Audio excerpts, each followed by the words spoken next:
Hello and welcome back to your own channel Indian Defense Analysis, where we bring to you all the latest development happening in the defense sector. The suppression of enemy's air defense is considered as the most difficult mission by Air Force.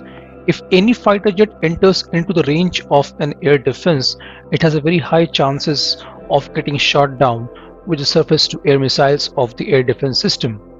Pakistan has deployed Chinese HQ-9 air defense and China has S-400 batteries deployed along the borders with India. Now the question is how to neutralize these air defenses without getting detected or attacked by enemy's air defense system. This is where you need an anti-radiation missile which literally smells the radio frequency waves emitted continuously by the radars and attack from a standoff range and is a jam-proof. Rudram-1, meaning the remover of sorrows, is DRDO's anti-radiation missiles and nightmare for enemy's air defense system, which is just a test away from getting production ready. It is also called NGARM, that is New Generation Anti-Radiation Missile, being developed by DRDO and jointly produced by BEL and BDL. As per few media reports which has been seen in last couple of months, the Rudram-1 missile is to be test fired soon by DRDO and preparations for the same are underway. Once the test of this missile is successful, it will pave the way for its serial production. DRDO is planning to make the missile a part of Indian Air Force by 2022.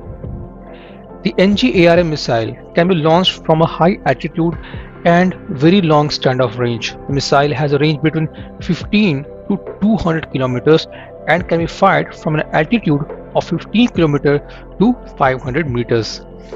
This altitude and range makes the detection of the launching platform, typically a fighter jet, challenging for the enemy's radar. The missile is a solid fuel dual pulse rocket with thrust vectoring and has a maximum speed of Mach 2. The missile has a circular error probability of just 10 meters. The Rudram uses inertial navigation systems augmented by GPS or Navig satellite guidance for mid-course guidance along with passive homing on emitter. It features a passive homing head PHH seeker which can detect radio frequency emissions from 100 kilometers away. Since it uses passive homing, it only receives and not emits signal, making its detection even more difficult. For the terminal stage guidance, the missile uses millimeter wave active radar homing, which is quite famous in missile technology to boost the accuracy. The missile has capability to fire in lock-on before launch and lock-on after launch modes. Rudram-1 weighs 600 kg and has a length of 5.5 meters. The missile can carry pre-fragmented warhead of up to 60 kg detonated by a proximity fuse. The warhead of Rudram-1 can even penetrate 10 mm thick steel.